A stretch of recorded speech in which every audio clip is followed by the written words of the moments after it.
ಮೈಸೂರು ದಸರಾದಲ್ಲಿ ಕಂಬಳ ಆಯೋಜಿಸುವುದಕ್ಕೆ ಸಾಕಷ್ಟು ವಿರೋಧ ವ್ಯಕ್ತವಾಗುತ್ತಿದ್ದರೂ ಕಂಬಳ ಸಮಿತಿ ಮತ್ತು ಅದರ ಬೆಂಬಲಿಗರು ಈ ನಿರ್ಧಾರವನ್ನು ಬಲವಾಗಿ ಸಮರ್ಥಿಸಿಕೊಳ್ಳುತ್ತಿದ್ದಾರೆ. ಅವರ ಪ್ರಮುಖ ವಾದಗಳು ಹೀಗಿದೆ. ಮೊದಲನೆಯದಾಗಿ ಜಾಗತಿಕ ಮಟ್ಟದ ಪ್ರಚಾರ. ದಸರಾ ಮಹೋತ್ಸವಕ್ಕೆ ದೇಶ ವಿದೇಶಗಳಿಂದ ಲಕ್ಷಾಂತರ ಪ್ರವಾಸಿಗರು ಬರ್ತಾರೆ.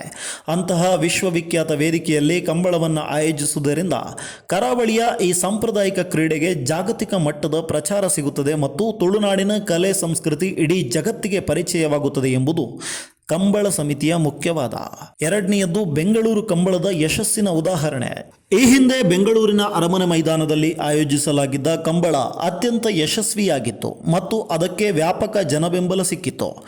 ಯಾವುದೇ ಅಹಿತಕರ ಘಟನೆ ಅಥವಾ ಕಾನೂನು ಉಲ್ಲಂಘನೆ ಆಗದಂತೆ ಬೆಂಗಳೂರು ಕಂಬಳವನ್ನು ಹೇಗೆ ನಡೆಸಲಾಯಿತೋ ಅದೇ ರೀತಿ ಮೈಸೂರಿನಲ್ಲೂ ಶಿಸ್ತುಬದ್ಧವಾಗಿ ಮತ್ತು ಸಾಂಪ್ರದಾಯಿಕ ಕಟ್ಟುಪಾಡುಗಳೊಂದಿಗೆ ನಡೆಸುತ್ತೇವೆ ಎನ್ನುವುದು ಸಮಿತಿ ಭರವಸೆ ಕೊಡ್ತಿರೋದು. ಮೂರನೆಯದಾಗಿ ಕೋಣಗಳ ಸುರಕ್ಷತೆಗೆ ಆದ್ಯತೆ. ಕೋಣಗಳ ಸಾಗಣೆಯಿಂದ ಪ್ರಾಣಿಗಳಿಗೆ ಹಿಂಸೆಯಾಗುತ್ತದೆ ಎಂಬ ವಾದವನ್ನು ಸಮಿತಿ ತಳ್ಳಿಹಾಕಿದೆ. ಕೋಣಗಳನ್ನು ಕೇವಲ ಪ್ರಾಣಿಗಳಾಗಿ ಅಲ್ಲ, ಮನೆಯ ಮಕ್ಕಳಂತೆ ಪ್ರೀತಿಯಿಂದ ಸಾಕಿರ್ತಾರೆ. ಮೈಸೂರಿಗೆ ಕೋಣಗಳನ್ನು ಸಾಗಿಸುವಾಗ ಅವುಗಳಿಗೆ ಯಾವುದೇ ತೊಂದರೆಯಾಗದಂತೆ ಆಧುನಿಕ ಸೌಲಭ್ಯವಿರುವ ವಾಹನಗಳು, ವೈದ್ಯಕೀಯ ತಂಡ ಮತ್ತು ಸೂಕ್ತ ವಿಶ್ರಾಂತಿಯ ವ್ಯವಸ್ಥೆಯನ್ನು ಮಾಡಲಾಗುತ್ತದೆ ಎಂದು ಈಗಾಗಲೇ ಸಮಿತಿ ಸ್ಪಷ್ಟಪಡಿಸಿದೆ.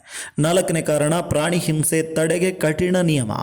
ಕಂಬಳ ಓಟದ ಸಮಯದಲ್ಲಿ ಕೋಣಗಳಿಗೆ ಚಾವಟಿಯಿಂದ ಹೊಡೆಯುವುದನ್ನು ಈಗಾಗಲೇ ನಿಷೇಧಿಸಲಾಗಿದೆ. ಮೈಸೂರಿನಲ್ಲಿ ಕೇವಲ ವೇಗ ಮತ್ತು ತಂತ್ರಜ್ಞಾನದ ಆಧಾರದ ಮೇಲೆ ಸ್ಪರ್ಧೆ ನಡೆಯಲಿದೆಯೇ ಹೊರತು ಪ್ರಾಣಿಗಳಿಗೆ ಹಿಂಸೆ ಕೊಡುವ ಅವಕಾಶ ಇರೋದಿಲ್ಲ. ಆದ್ದರಿಂದ ನ್ಯಾಯಾಲಯದ ನಿಯಮಗಳ ಉಲ್ಲಂಘನೆಯಾಗುವ ಪ್ರಶ್ನೆಯೇ ಇಲ್ಲ ಎಂಬುದು ಕಂಬಳ ಸಮಿತಿಯ ವಾದವಾಗಿದೆ. ಐದನೇ ಕಾರಣ, ಸಾಂಸ್ಕೃತಿಕ ಬಾಂಧವ್ಯ ವೃದ್ಧಿ. ಮೈಸೂರು ಭಾಗದ ಜನರಿಗೂ ಕರಾವಳಿಯ ಈ ಜಾನಪದ ಕ್ರೀಡೆಯನ್ನು ಹತ್ತಿರದಿಂದ ನೋಡುವ ಅವಕಾಶ ಸಿಗುತ್ತೆ. ಇದು ಹಳೆ ಮೈಸೂರು ಮತ್ತು ಕರಾವಳಿ ಭಾಗದ ನಡುವಿನ ಸಾಂಸ್ಕೃತಿಕ ಬಾಂಧವ್ಯವನ್ನು ಮತ್ತಷ್ಟು ಗಟ್ಟಿಗೊಳಿಸುತ್ತದೆ ಎಂದು ಕಂಬಳ ಸಮಿತಿಯ ಮುಖಂಡರು ವಾದಿಸುತ್ತಾರೆ.